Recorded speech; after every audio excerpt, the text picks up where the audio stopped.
Araw ng linggo dito February 8, alas 7 ng umaga.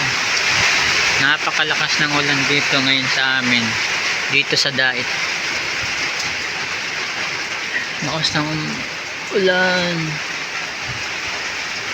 Ayan, di sa pinakunaan halos di na makita ang bahay. Sa unahan pa.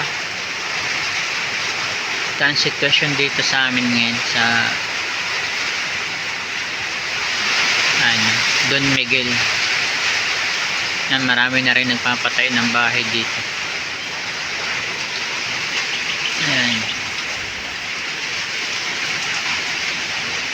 Marami pa nga, pero lahat na yun halos ano na, may mga mayroon ng may-ari. O tayo-tayo na nagpapatay ng bahay dito. Lakas ng ulan talaga.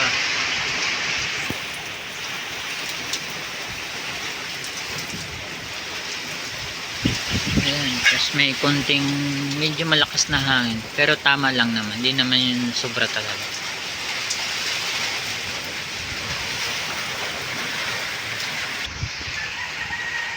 Ayan, ang kalsada dito ay ganito pa, di pa naman ano, di pala yung di pa siya ano, develop yung kalsada, kaya ganyan pag maulan, grabe ang putik. Pag may sasakyan hindi makapasok sigurado. Ayan, medyo humulaw na pero may ulan pa rin konti. Ayan, langit ang dilim.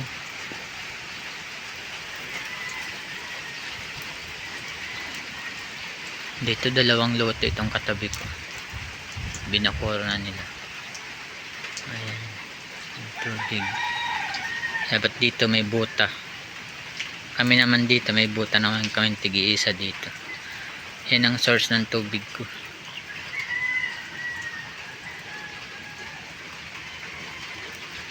Pampaligos, panghugas, yan. Sa inumin hindi pwede yan, bumibili kami ng tubig.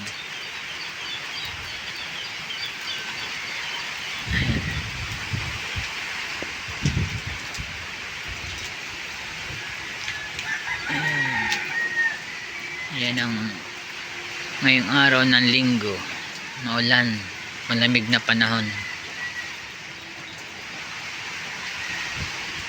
pero wala naman bagyo.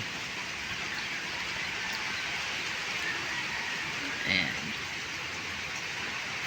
Good morning po sa lahat, happy Sunday kahit maulan.